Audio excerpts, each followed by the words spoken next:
Hak partisipasi itu dijamin di dalam dua pasal yang sangat esensial. Pertama adalah pasal 1 ayat 2 konstitusi yang mengatakan kedaulatan berada di tangan rakyat. Dan pengaturan kedaulatan itu dijaminkan pada pasal 28, yaitu kebebasan berserikat. Nah, untuk menyelenggarakan dua pasal itu, hambatan dipasang berkali-kali. Hambatan psikis, hambatan uang, hambatan legal, segala macam hambatan. Jadi untuk menyingkatkan pikiran kita, yang ingin dikatakan oleh Pak Presiden adalah kita ingin menegakkan dalil-dalil bernegara, melampaui kepentingan kita dengan kekuasaan, dengan urusan pemilu dan seterusnya. Jadi selama dalil bernegara tidak dipahami oleh penyelenggara negara, maka demokrasi kita akan terus-menerus diperjualbelikan oleh kepentingan besar. Saya kira itu tambahan saya. Terima kasih.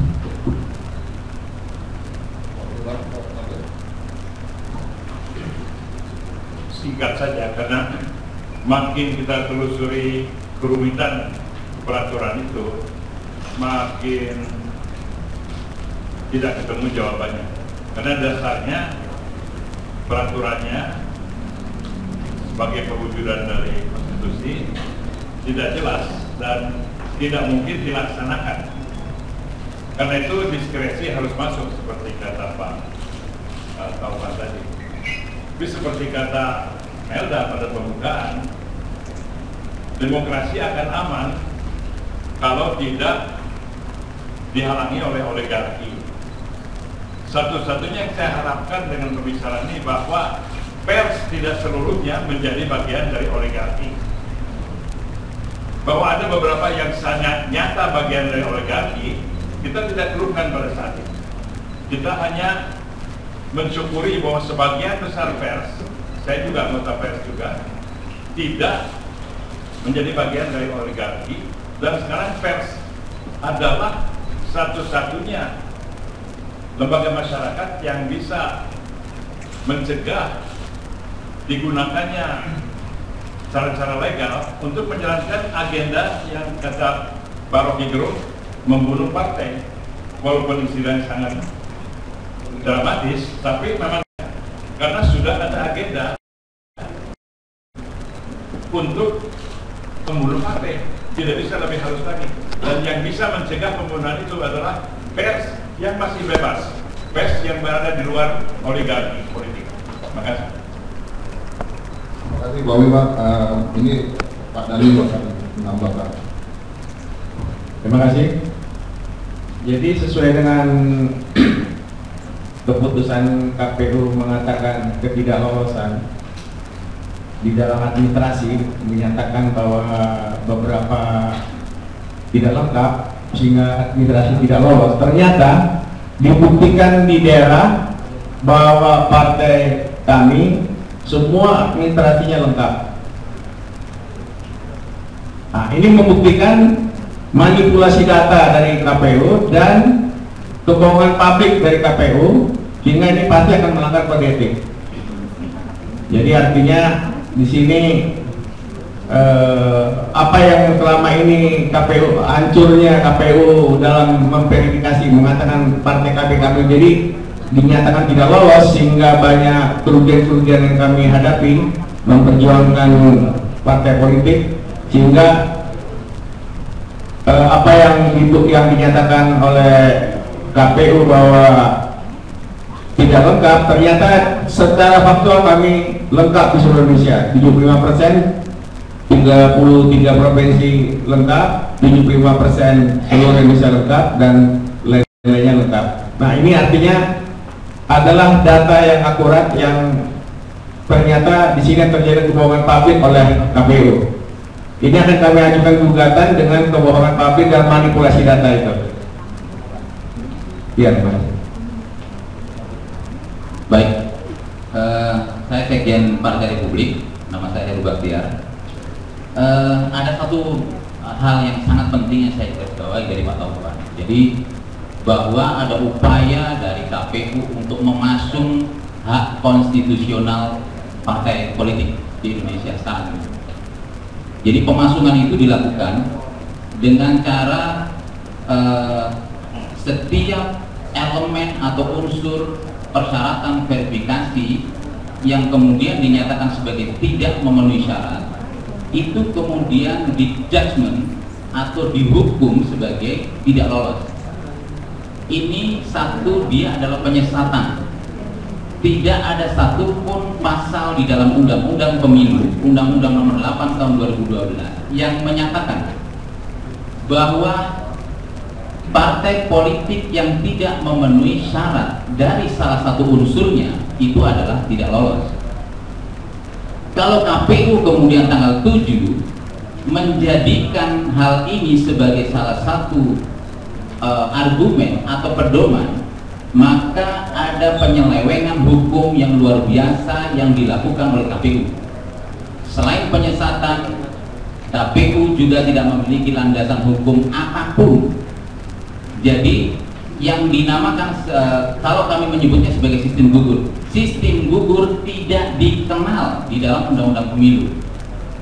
Kalau saya sebutkan di dalam berkas verifikasi, hasil dari verifikasi itu ada 4. Ada 4 unsur penting yang dinilai dalam verifikasi faktual yang dilakukan oleh KPU. Yang pertama adalah kepengurusan. Kepengurusan itu terdiri atas ketua, sekretaris, dan bendahara. Yang kedua adalah keterwakilan perempuan. Yang ketiga adalah tentang domisili kesekretariatan. Dan yang keempat adalah tentang keanggotaan. Banyak sekali yang kami lihat dari 16 maupun dari terutama dari 18 partai itu dinyatakan tidak memenuhi syarat di keanggotaan. Apakah partai politik tidak memiliki anggota? Ada. Partai politik mengirimkan 1000 anggota atau 1/1000 anggota di setiap kabupaten. Itu disetorkan langsung melalui kabupaten kota. Jadi pengurus kami di kabupaten kota. Setelah itu kemudian KPUD melakukan verifikasi. Pertanyaannya adalah, apakah KPUD melakukan verifikasi? Tidak. Jadi KPUD tidak pernah melakukan verifikasi faktual. Langsung turun ke anggota, tetapi hampir 90% yang dilakukan KPUD adalah memaksa partai politik untuk membawa anggotanya ke KPUD. Ini adalah pelanggaran PKPU nomor 14 pasal 19. Di sana tegas itu dinyatakan bahwa KPUD harus melakukan verifikasi faktual, administrasi dan faktual. Tetapi KPUD tidak melakukan itu. Nah, saya ingin kembali lagi kepada 4 persyaratan, 4 unsur elemen tadi. Di dalam undang-undang tidak pernah disebutkan misalnya keanggotaan dinyatakan sebagai TMS atau tidak memenuhi syarat. Kemudian dinyatakan ini tidak lolos. Undang-undang tidak pernah menyebutkan itu. Ya, artinya ada 3 komponen lain itu yang lolos sebenarnya. Bagaimana mungkin satu bisa mengalahkan 3? Jadi saya ingin membandingkan lagi dengan satu hal yang umum saja. Tuhan itu ingin memasukkan kita semua umat manusia ini ke dalam surganya atau ke dalam nirwananya. Itu bukan karena kita ini nggak pernah punya dosa, tidak. Jadi kata Tuhan, amal perbuatan kita itu ditimbang mana yang paling baik. Kalau yang paling baik paling banyak, dialah yang akan masuk surga. Tapi kalau dosanya yang paling banyak, dia akan masuk neraka. Apakah KPU kemudian melebihi kewenangan Tuhan?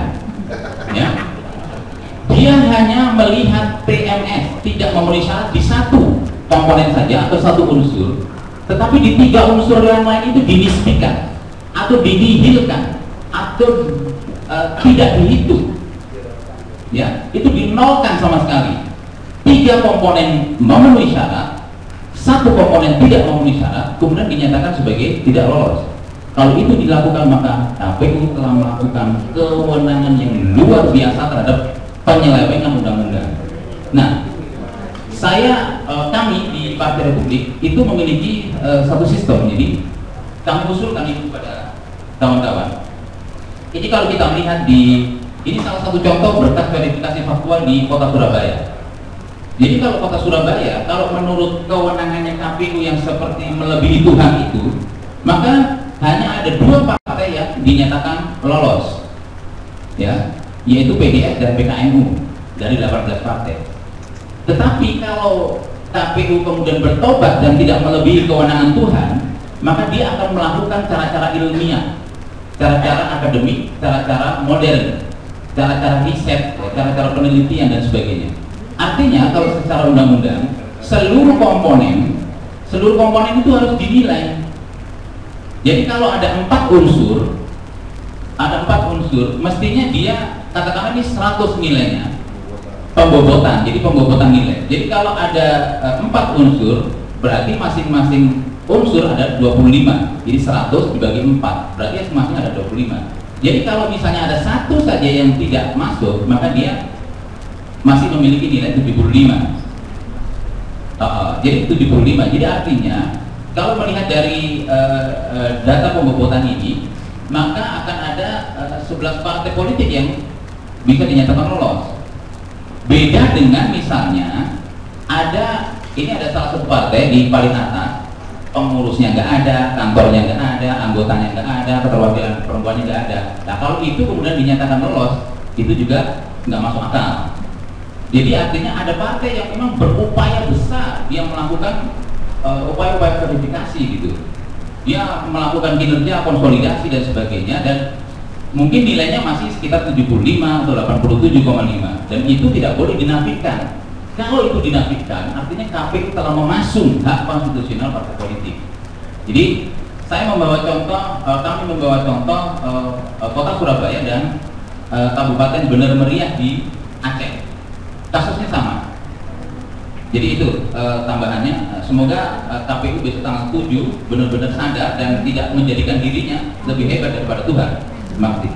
Ya, singkatnya beginilah Mas, kalau KPU memaksakan dengan teknik sistem gugur, itu KPU akan melanggar undang-undang. 1. Kedua, dapat dipastikan seluruh peserta verifikasi 34 partai termasuk yang di DPR pasti tidak lolos. Kita punya bukti-buktinya, bahkan bukti itu dari pers sendiri bahwa yang di DPR pun ada yang tidak lolos. Gitu. Nah, saya kira itu yang akan dihadapi dengan cara seperti itu. Pertama, dia melanggar undang-undang, khususnya undang-undang tentang diskresi dan pelayanan publik, dan kemudian adalah undang-undang nomor 8 yang tidak menyatakan seperti itu. Nah, itulah saya kira singkatnya seperti itu. Apa orang nanti mau menambahkan? Oh ya, silakan. Ada pertanyaan? Dari media ada pertanyaan atau Bang Horas langsung? Ada pertanyaan nggak? Ada pertanyaan dulu dari dalam media. Ya. Ada, oke. Saya Rizky dari Berita 1. Pak, kalau misalnya nanti hasil pleno memang seperti yang dikhawatirkan oleh teman-teman di partai ini, nantinya sikap dari partai-partai ini akan seperti apa? Ya, seluruh upaya kita akan tempuh, tentu saja, misalnya ke pengadilan, ke Petun, laporan ke Bawaslu, dan juga di KPP. Itu tentu aja, itu mekanisme itu kita akan gunakan semuanya gitu, untuk bisa meluruskan apa yang dibengkokkan oleh KPU. Kalau misalnya seperti itu. Sudah, Mbak? Ada lagi pertanyaan? Mungkin Bang Horas bisa menambah.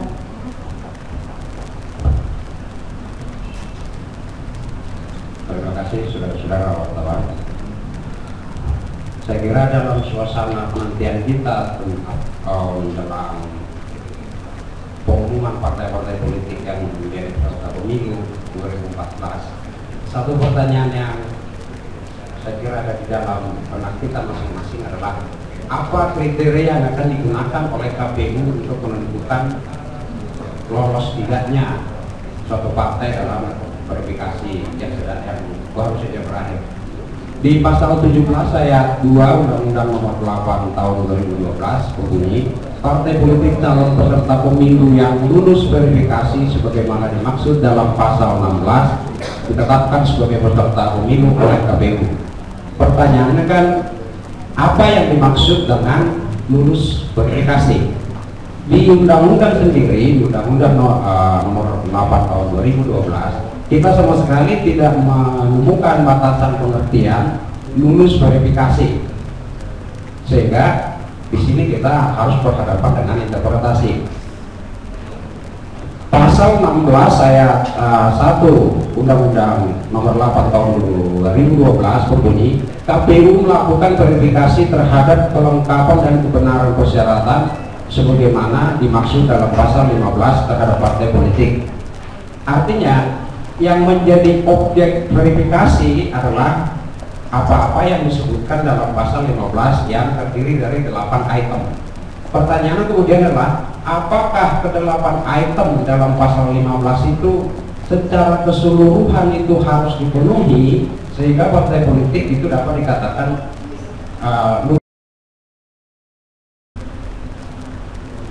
ada memang kecenderungan yang akan memperlakukan yang disebut oleh saudara dari sekjen partai politik tadi sistem gugur. Tetapi kalau kita berangkat dari secara teknis, secara hukum, norma hukum itu secara kualitatif sebetulnya kita bisa bedakan jadi 3 jenis. Yang pertama itu adalah yang besar, Kalau kita berangkat dari secara teknis, secara hukum, norma hukum itu secara kualitatif sebetulnya kita bisa bedakan jadi 3 jenis. Yang pertama itu adalah yang besar, dan ketiga adalah kebolehan. Ini pasal 15 yang memuat materi objek verifikasi sebetulnya tidak ada di sana objek verifikasi itu termasuk norma hukum yang memuat yang bersifat keharusan.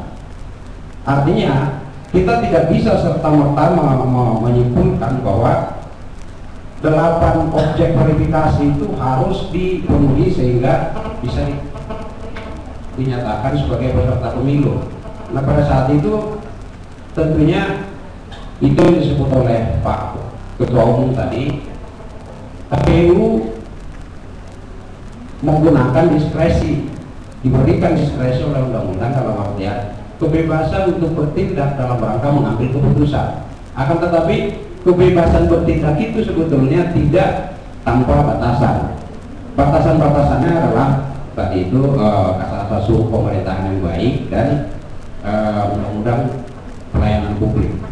Jadi apabila KPU memperlakukan sistem gugur dalam artian semua objek verifikasi itu harus dipenuhi sehingga suatu partai politik dinyatakan lulus, sebetulnya di situ KPU telah menempatkan diri bukan lagi sebagai pelaksana undang-undang, tetapi telah menempatkan diri sebagai pembuat undang-undang, yaitu menambahkan norma baru terhadap undang-undang yang dibuat oleh DPR. Dan saya kira kalau itu terjadi, kalau itu mereka paksakan, tentunya partai-partai politik akan menempuh mekanisme penyelesaian sengketa yang disediakan oleh undang-undang pemilu dan undang-undang yang lainnya yang berlaku. Saya kira itu yang perlu saya tambahkan.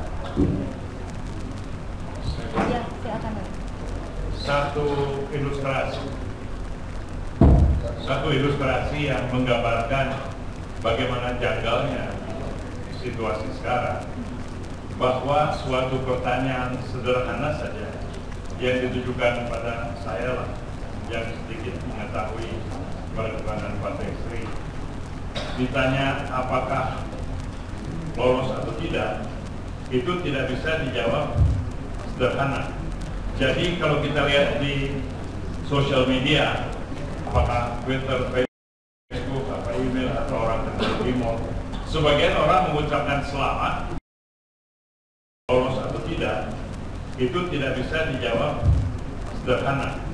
Jadi kalau kita lihat di sosial media, apakah Twitter, Facebook, email atau orang tertentu remote, sebagian orang mengucapkan selamat, Sri lolos, sebagian bertanya, dan saya kalau mau jawab itu lebih dari 140 karakter. Jadi tunggu saja plenonya KPU hari Senin, karena saat ini saya rasa tidak ada yang tahu. Kalau orang ingin menebak atau menghitung dari aturan, dari kriteria kelolosan yang ada, maka yang lolos itu loh. termasuk partai di DPR, menurut Pak Taufan, semuanya tidak ada yang memenuhi syarat 100%. Semuanya kena sistem gugur. Jadi kita seperti file rusak dibuka itu kosong filenya. Nah, untuk menghindari itu maka kami memberikan himbauan supaya hati-hati Senin itu mengambil keputusan, karena kalau ditanya Senin itu mengambil keputusan, karena kalau ditanya berita satu apa sikapnya sudah ada sekarang. Yang belum ada itu keputusannya. Sikapnya adalah bahwa kami tidak bisa menerima kalau ada aturan lembaga yang lebih kuat daripada pasal 1 Undang-Undang Dasar dan pasal 28.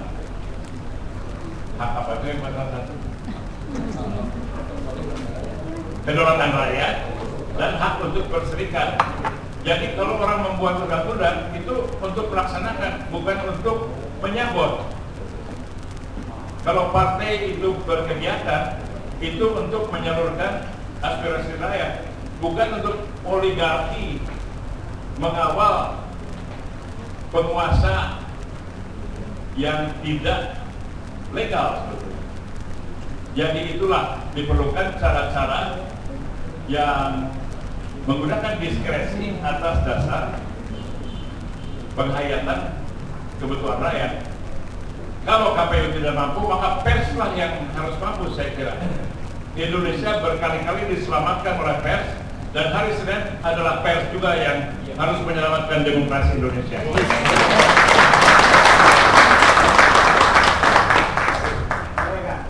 Oke, dari teman-teman media, ada pertanyaan?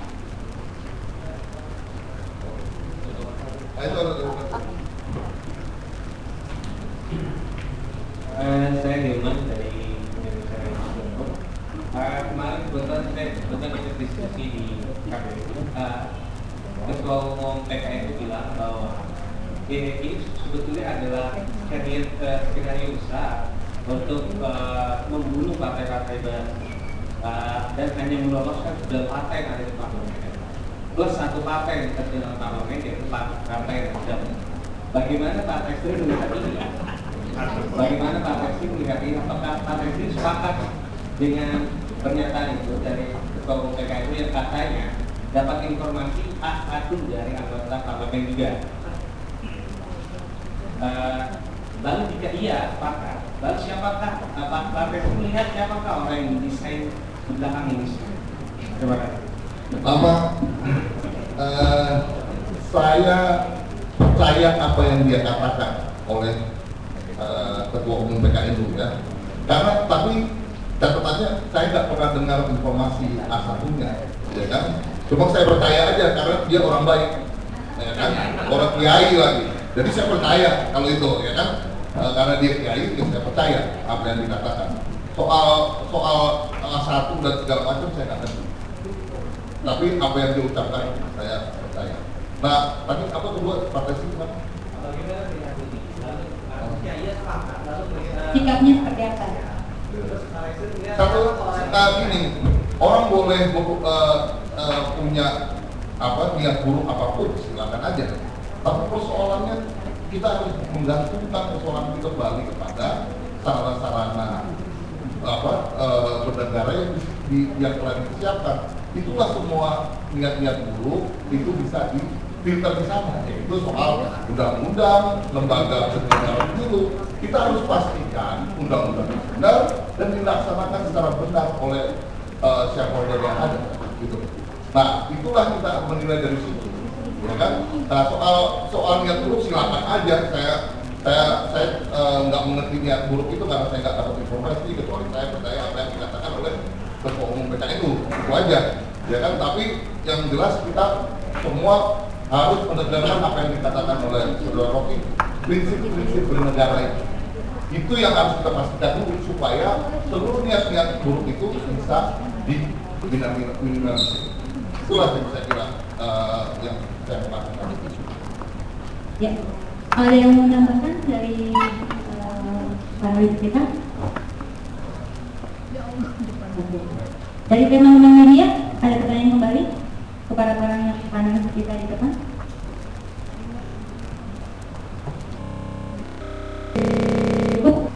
Terima kasih sekali lagi teman-teman atas kehadiran. Ya, terima kasih sekali atas kehadiran rekan-rekan media. Kami berharap kita bersama-sama menghentikan pembunuhan partai baru dan melalui media kita menjadi menyemangatkan untuk masa depan kita di 2014. Terima kasih.